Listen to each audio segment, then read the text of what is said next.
ആലപ്പുഴയിൽ പക്ഷിപ്പനി ഭീതി പടരുന്നൊരു സാഹചര്യമുണ്ട്. ആലപ്പുഴയിലെ ഹോട്ടലുകൾ ഇപ്പോൾ അടച്ച് ഇട്ടിരിക്കുകയാണ്. പക്ഷിപ്പനിയെ തുടർന്നാണ് കോഴിയിറച്ചി വിഭവങ്ങൾ നിരോധിച്ചിട്ടുള്ളത്. ഇതേ തുടർന്നാണ് ഇത്തരത്തിൽ ഹോട്ടലുകൾ അടച്ചിട്ടുകൊണ്ടുള്ള ഒരു പ്രതിഷേധം എന്ന് തന്നെ പറയാം. ശീതീകരിച്ച ഇറച്ചി ഉപയോഗിക്കാൻ പോലും അനുമതിയില്ല എന്നാണ് ഹോട്ടൽ ഉടമകൾ പറയുന്നത്. വാർത്തയുടെ വിശദാംശങ്ങളുമായി ശരണ്യ സ്നേഹജൻ ആണ് ചേരുന്നത്. ശരണ്യ, ഏത് പശ്ചാത്തലത്തിൽ ആണ് പ്രത്യേകിച്ച് ഈ ശീതീകരിച്ച ഇറച്ചി പോലും ഉപയോഗിക്കരുത് എന്ന നിർദ്ദേശം നൽകിയിരിക്കുന്നു? അതല്ലെങ്കിൽ പുറത്തു നിന്നൊക്കെ മാംസം എത്തിച്ചുകൊണ്ട് അത് വിളമ്പുന്നതിനും കൂടി ഇപ്പോൾ നിരോധനം ഏർപ്പെടുത്തിയിട്ടുള്ള പശ്ചാത്തലമാണോ? എന്തൊക്കെ നിയന്ത്രണങ്ങളാണ് നിലനിൽക്കുന്നത്? ഇപ്പോൾ ഇതിനെ അതിജീവിക്കാൻ എന്തൊക്കെ മാർഗങ്ങളാണ് സ്വീകരിച്ചിട്ടുള്ളത്?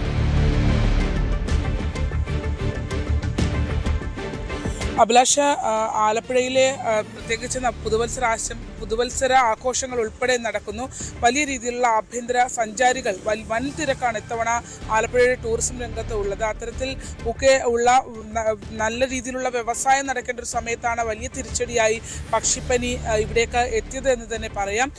ക്രിസ്മസിന് 2 ദിവസം മുമ്പാണ് ഔദ്യോഗികമായി ഇത് സ്ഥിരീകരിച്ചുകൊണ്ടുള്ള ഉത്തരവ് ഭോപ്പാലിൽ നിന്ന് ലഭ്യമായിട്ടുള്ളത്. അതായത് ഭോപ്പാലിലെ പരിശോധനയിലാണ് ആലപ്പുഴയിൽ ചത്ത താറാവുകൾക്ക് പക്ഷിപ്പനിയാണ് എന്നുള്ള സ്ഥിരീകരണത്തിലേക്ക് വന്നത്. അതോടുകൂടി കേന്ദ്ര പ്രോട്ടോകോൾ പ്രകാരമുള്ള നടപടിക്രമങ്ങളിലേക്ക് ജില്ല നീങ്ങുന്ന സാഹചര്യമുണ്ടായി. ആലപ്പുഴ, കോട്ടയം ജില്ലകളിലാണ് ഇത്തരത്തിൽ പക്ഷിപ്പനി സ്ഥിരീകരിച്ചത്. ആലപ്പുഴയിൽ ഇപ്പോൾ 8ഓളം ഇടങ്ങളിൽ ഇത് സ്പോട്ട് ചെയ്യപ്പെട്ടിട്ടുണ്ട്. അതിൽ പ്രധാനപ്പെട്ടത് അമ്പലപ്പുഴ തെക്ക് പഞ്ചായത്തിൽ സ്ഥിരീകരണം ഉണ്ടായിട്ടുണ്ട്. ഒപ്പം തന്നെ കുമാരപുരം അടക്കമുള്ള തകഴി മേഖലകളടക്കം അത്തരത്തിൽ തെക്കൻ മേഖലകളിലാണ് ഇത്തരമൊരു സ്ഥിരീകരണം വന്നിട്ടുള്ളത്. ഈ പക്ഷിപ്പനി ബാധിത മേഖലകളിൽ ഇപ്പോൾ കുറച്ചുകൂടി അതിൻ്റെ നിയന്ത്രണം കടുപ്പിച്ചിരിക്കുന്നു.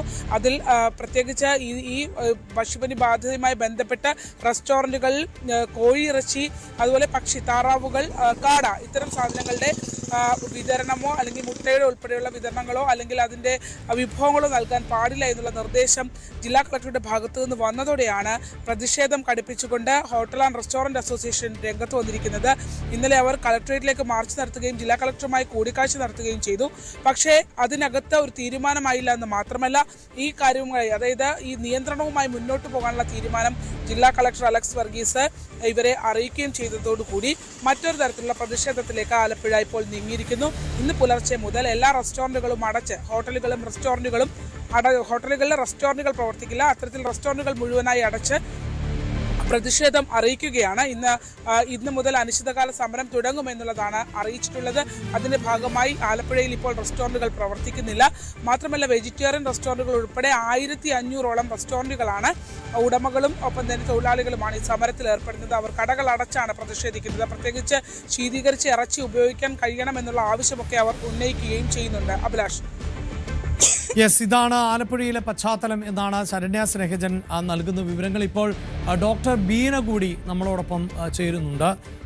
മറ്റ് വിശദാംശങ്ങൾ ബീനയിൽ നിന്ന് നമുക്ക് തേടാം. ഡോക്ടർ ബീന, ഈ പക്ഷിപ്പനി എന്നത് ഒരു കാലഘട്ടത്തിൽ ഒക്കെ മലയാളികളെ ഏറെ ആശങ്കപ്പെടുത്തിയിരുന്ന ഒന്നാണ്.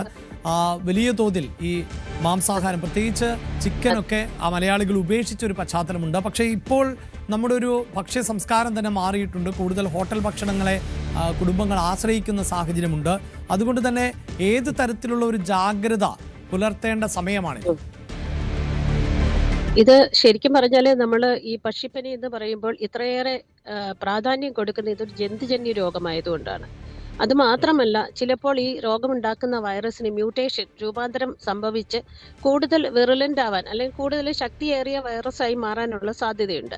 അതുകൊണ്ടാണ് ലോകാരോഗ്യ സംഘടന പോലും ഇങ്ങനെയുള്ള അവസരങ്ങളിൽ ഇറച്ചി, മുട്ട, രോഗബാധയുള്ള പ്രദേശങ്ങളിൽ, അത് നമ്മൾ എടുത്തു പറയേണ്ട ഒരു കാര്യമാണ്, രോഗബാധയുള്ള പ്രദേശങ്ങളിൽ നിന്നുള്ള മുട്ട, ഇറച്ചി എന്നിവയുടെ വിപണനവും ഉപയോഗവും എല്ലാം തന്നെ നിരോധിക്കുന്നതിനുള്ള അടിസ്ഥാന കാരണം ഇത് തന്നെയാണ്, ജന്തുജന്യ രോഗം എന്നുള്ളതുകൊണ്ടാണ്.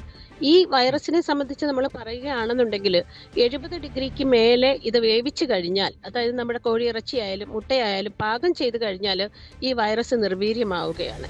നമ്മൾ ശ്രദ്ധിക്കേണ്ട ഒരു കാര്യം, ഇപ്പോൾ ഇവിടെ ഈ ശരണ്യ പറഞ്ഞതുപോലെ ശീതീകരിച്ച ഇറച്ചി പദാർത്ഥങ്ങൾ ഇറച്ചി ഉപയോഗിക്കുകയാണെന്നുണ്ടെങ്കിൽ അത് ദോഷകരമാണോ അല്ലെങ്കിൽ അത് ദോഷമില്ലാതെയാണോ എന്നുള്ളതാണല്ലോ ഇപ്പോഴത്തെ വിഷയം. ശരിക്കും പറഞ്ഞാൽ ശീതീകരിച്ച കോഴി ഇറച്ചിക്കുള്ളിൽ വൈറസ് ഒരിക്കലും നിർവീര്യമാകുന്നില്ല. പക്ഷെ നമ്മളെ സംബന്ധിച്ച് നമ്മൾ ഒരിക്കലും പൂർണ്ണമായും വേവിക്കാതെ ഇറച്ചി ഉപയോഗിക്കാറുമില്ല. അതുകൊണ്ട് തന്നെ 70 ഡിഗ്രി ക്ക് മേലെ പാചകം ചെയ്യുന്ന ചൂടാക്കുന്ന അല്ലെങ്കിൽ വേവിക്കുന്ന ഇറച്ചിയിൽ ഒരു കാരണവശാലും വൈറസിന്റെ സാന്നിധ്യം ഉണ്ടാവുകയില്ല. അത്തരത്തില് പാകം ചെയ്ത ഇറച്ചിയും മുട്ടയും ഉപയോഗിക്കുന്നതിൽ യാതൊരു പ്രശ്നവും ഉണ്ടാവില്ല. മാത്രമല്ല, രോഗബാധയുള്ള പ്രദേശങ്ങളിൽ തന്നെ ഇപ്പോൾ തന്നെ സർക്കാർ നിയന്ത്രണം ഏർപ്പെടുത്തിയിട്ടുണ്ട്. രോഗബാധയുള്ള പ്രദേശങ്ങളിൽ നിന്നും പുറമേക്കുള്ള കോഴിയിറച്ചി, മുട്ട, കോഴിക്കാഷ്ടം തുടങ്ങിയ വസ്തുക്കളുടെ പുറമേക്കുള്ള സഞ്ചാരത്തെ സർക്കാർ നിയമം മൂലം നിരോധിച്ചിട്ടുമുണ്ട്.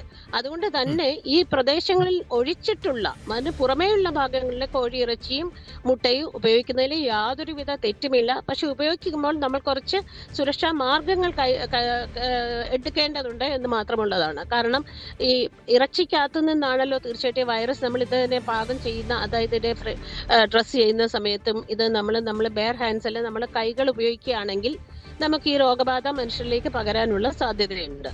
അപ്പോൾ അങ്ങനെയുള്ള സമയങ്ങളിൽ നമ്മൾ ഒന്ന് പ്രിക്കോഷൻ എടുക്കുന്നത് നന്നായിരിക്കും. അല്ലാതെ ശരിക്കും ശീതീകരണം മൂലം വൈറസ് നിർവീര്യമാക്കുന്നുണ്ടോ എന്ന് ചോദിച്ചാൽ ഒരിക്കലും ഇല്ല, നിർവീര്യമാകുന്നില്ല. പക്ഷേ നാം ഒരിക്കലും പച്ചയ്ക്ക് മുട്ടയോ ഇറച്ചിയോ കഴിക്കാത്തത് കൊണ്ട്, അല്ലെങ്കിൽ പച്ച മുട്ട ഹാഫ് ബോയിൽഡ് മുട്ട ഉപയോഗിക്കാതിരിക്കുക, അതുപോലെ തന്നെ മുട്ട കഴിയുന്നത് നന്നായി വേവിച്ച് കഴിക്കുക, പുഴുങ്ങി കഴിക്കുക, അതുപോലെ നമ്മൾ പച്ചമുട്ട കഴിക്കാതിരിക്കുക തുടങ്ങിയ കാര്യങ്ങളൊക്കെ ശ്രദ്ധിച്ചാൽ നമുക്കറിയാം ഈ വൈറസ് നിർവീര്യമാവുകയാണ്. അതായത് സർക്കാരിനെ സംബന്ധിച്ചിടത്തോളം ഈ നിയന്ത്രണങ്ങൾ അനിവാര്യമാണല്ലേ? അതെ, തീർച്ചയായിട്ടും ആണ്. പക്ഷെ ഈ ശീതീകരണത്തിലൂടെ ഒരിക്കലും ഈ വൈറസ് നിർവീര്യമാകുന്നില്ല. അത് നന്നായി 70 ഡിഗ്രിക്ക് മുകളിൽ പാകം ചെയ്ത ഇറച്ചിയിൽ ഈ വൈറസ് ഒരിക്കലും ഉണ്ടാവില്ല, നശിക്കുകയാണ് ചെയ്യുന്നത്. അതുകൊണ്ട് തന്നെ നമുക്ക് ഈ ഇത്തരത്തിൽ ശീതീകരിച്ച ഇറച്ചി ഉപയോഗിക്കുമ്പോൾ നമ്മൾ ശ്രദ്ധിക്കേണ്ട കാര്യം എന്ന് പറഞ്ഞാൽ, ഉപയോഗിക്കുന്ന ആള്, അതായത് ഇത് പാകം ചെയ്യുന്ന ആളൊക്കെ നമ്മൾ ഈ കുറച്ച് ഈ രീതിയിലുള്ള സുരക്ഷാ മാർഗങ്ങൾ, അതുപോലെ ഗ്ലൗസ് ഉപയോഗിക്കുക, അതുപോലെ തന്നെ ഇത് കൈകാര്യം ചെയ്തതിനു ശേഷം കൈ സോപ്പും വെള്ളവും ഉപയോഗിച്ച് നന്നായി കഴുകുക തുടങ്ങിയ കാര്യങ്ങളൊക്കെ ചെയ്താൽ നമുക്ക് ഈ ഒരു ഭീതി ഒഴിവാക്കാം. ഒരു അനാവശ്യ ഭീതിയുടെ ആവശ്യം സത്യത്തിൽ ഇല്ല. അപ്പോഴും ഈ പറയുന്നത് പോലെ കൊന്നൊടുക്കുക, ഒപ്പം മേഡം പറഞ്ഞതനുസരിച്ചാണെങ്കിൽ നന്നായി വേവിച്ച് ഉപയോഗിക്കുക, ഇതിനപ്പുറത്ത് ഇതിനൊരു നിയന്ത്രണം എന്നത് പോസിബിൾ അല്ല എന്നതാണോ? തീർച്ചയായിട്ടും അല്ല. കാരണം നമുക്കറിയാം ഈ രോഗം ഉണ്ടാകുന്നത് എല്ലാ വർഷവും ക്രിസ്മസ് ന്യൂ ഇയറിനോടനുബന്ധിച്ചാണ്. ഇത് ഉണ്ടാവാനുള്ള കാരണം എന്ന് പറയുമ്പോൾ നമ്മുടെ പാശ്ചാത്യ രാജ്യങ്ങളിലെ അതിശൈത്യം മൂലം അവിടുന്ന് ദേശാടന പക്ഷികളാണ് നമ്മുടെ നാട്ടിലേക്ക് വരുന്നത് കൊണ്ടാണ് ഈ രോഗം പടരുന്നത് തന്നെ. അതോടൊപ്പം തന്നെ നമ്മുടെ ആലപ്പുഴ പോലുള്ള, കുട്ടനാട് പോലുള്ള പ്രദേശങ്ങളിൽ നമ്മൾക്കറിയാം പരമ്പരാഗത താറാവ് കർഷകരാണ് ഉള്ളത്. അവർ വളർത്തുന്ന രീതി പരമ്പരാഗത രീതിയിലാണ്, അതായത് പാടങ്ങളിൽ തുറന്നുവിട്ട് വളർത്തുന്ന രീതിയാണ്. അപ്പൊ ഇത് രണ്ടും നമുക്ക് ഒഴിവാക്കാൻ കഴിയാത്തിടത്തോളം ഈ രോഗം ഇങ്ങനെ തന്നെ നിലനിൽക്കും. അതാണ് നമുക്ക് പിന്നെ ഇത് ഒരു ജന്തുജന്യ രോഗമാണ്. അതായത് ഞാൻ ഈ ചോദ്യത്തിലേക്ക് താങ്കളിലേക്ക് വരണം എന്ന് ഞാൻ പ്രതീക്ഷിച്ചതാണ്. കാരണം മാഡം പറഞ്ഞതുപോലെ ഇത് ഈ സീസണിലാണ്, അതായത് ഈ ചിക്കൻ അല്ലെങ്കിൽ താറാവ് കർഷകരെയൊക്കെ സംബന്ധിച്ചിടത്തോളം അവർക്ക് ഏറ്റവും കൂടുതൽ ഫലം ലഭിക്കുന്ന, ഏറ്റവും നല്ല വില ലഭിക്കുന്ന ഒരു സമയമാണ് ക്രിസ്മസ്. അപ്പോൾ ആ സമയത്ത് ഇങ്ങനെ കൃത്യമായി രോഗം വരുന്നതിന് പിന്നിൽ ചില ലോബിയിങ് ഉണ്ട്. മറ്റ് മേഖലകളിലെ, പ്രത്യേകിച്ച് തമിഴ്നാട്ടിൽ നിന്നൊക്കെ വരുന്ന കോഴികളെ വിറ്റുപോകുന്നതിനാണ് എന്നൊക്കെയുള്ള തരത്തിൽ റിപ്പോർട്ടുകൾ വരാറുണ്ട്. അപ്പോൾ അതൊക്കെ അടിസ്ഥാനരഹിതമാണല്ലേ? തീർച്ചയായിട്ടും അത് അടിസ്ഥാനരഹിതമാണ്. കാരണം ഞാൻ നേരത്തെ സൂചിപ്പിച്ചു, ഈ അതിശൈത്യം മൂലമാണ് ഈ ദേശാടന പക്ഷികൾ കിലോമീറ്ററുകളോളം സഞ്ചരിച്ചിട്ടാണ് നമ്മുടെ ഇന്ത്യയിലേക്കൊക്കെ എത്തുന്നത്. അപ്പൊ ഈ പക്ഷികൾക്ക് സഞ്ചാരത്തിനായി ഒരു പാതയുണ്ട്.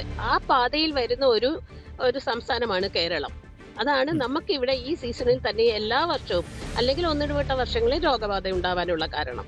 അല്ലാതെ ഇതൊരു ലോബിയുടെയോ മറ്റൊന്നും തന്നെയല്ല.